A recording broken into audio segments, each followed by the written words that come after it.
Più piccoli sono i comuni e più grandi diventano i problemi da affrontare, soprattutto da un punto di vista delle competenze e degli organici. Quindi condivido la necessità dei sindaci di accorpare quelle che sono le funzioni, di unire le forze e perché no anche di fondersi laddove ci siano le condizioni per poterlo fare. La fusione tra Fregona e Sarmede, auspicata dai rispettivi sindaci Giacomo De Luca e Leri Pizziol, riaccende il dibattito su accorpamenti e fusioni dei comuni, soprattutto quelli più piccoli che faticano a garantire servizi efficienti ai cittadini, e la strada sarà inevitabile in futuro, secondo il presidente di ANCI Veneto. Più piccoli sono i comuni e più grandi diventano i problemi da affrontare, soprattutto da un punto di vista delle competenze e degli organici. Quindi condivido la necessità dei sindaci di accorpare quelle che sono le funzioni, di unire le forze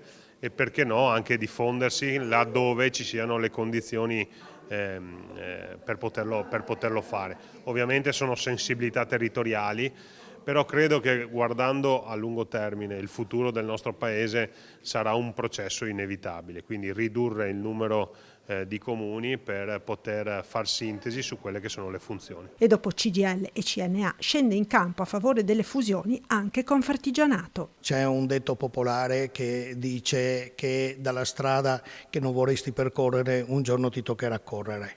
Comincio proprio da questo detto per dire che probabilmente sono scelte obbligate, magari non saranno oggi i tempi maturi, però sostanzialmente lì si andrà perché anche i comuni come le imprese dovranno fare delle economie di scala. Questione che riguarda anche le imprese, soprattutto le piccole. Le piccole imprese insistono nel territorio, vi abitano tanto quanto il cittadino e quindi hanno bisogno di risposte veloci, di risposte giuste in tempi stretti e quindi tanto quanto i cittadini si augurano che ci sia sempre una maggior propensione all'efficienza. Eppure nella Marca finora c'è riuscita solo Pieve del Grappa. Sono scelte impopolari perché noi abbiamo la DNA del campanile.